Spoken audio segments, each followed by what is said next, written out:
ఎందుకు ఇంత పిరికి వాడిలా ఉన్నాను?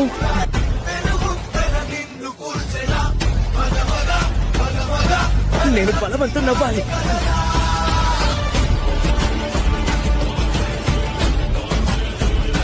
ఇంకా ఏమాత్రం నేను అసలు మారలేదు. ఇలా అయితే దేనికి పనికిరాను.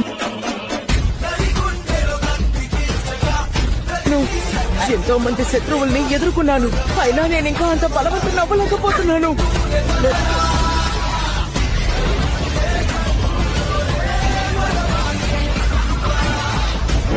నా పంచ్ ఇంకా గట్టిగా ఉండాలి. కింద మీద పడైనా సరే బలవంతుడినవుతాను.